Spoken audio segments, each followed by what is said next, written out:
As you leave the cemetery, you will follow the same route taken by 24,000 Union soldiers on that early September morning as they attempt to break the remaining Confederate lifelines into Petersburg.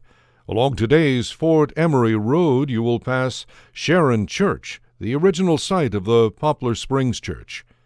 Turn left onto Vaughn Road, then right onto Fort Emory Road, Route 741.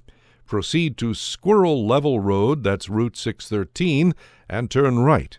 Then take the first left onto Church Road, that's Route 672.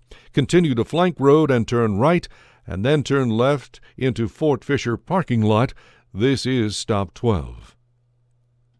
The point where Fort Emory Road crosses a sluggish creek called Arthur's Swamp is where the Union advance on September 30th met initial resistance.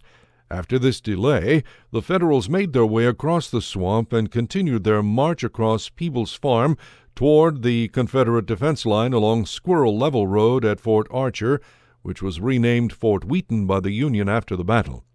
You passed this point about 100 yards on the left before the cemetery after turning onto Church Road.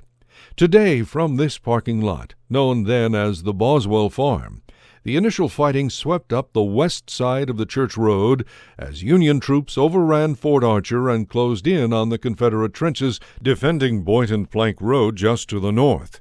Confederate troops who had been along Boynton Plank Road earlier in the day returned from Petersburg to stop the attack.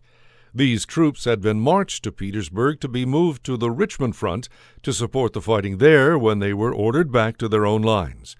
Upon returning, the Confederates hit and collapsed the overextended Union advance, and the fighting swung back by here, heading south. By the end of the first day, the Union forces occupied the lines of Fort Archer. The next day, the Confederates came south along the Squirrel Level Road to force the Federal troops back, but failed to do so. On October 2nd, Union troops again failed to take the Confederate works protecting Boynton Plank Road, but they captured more ground and extended their trench lines closer to the Confederate positions. This fighting ended the Battle of Peebles Farm and General U.S. Grant's fifth offensive of the siege.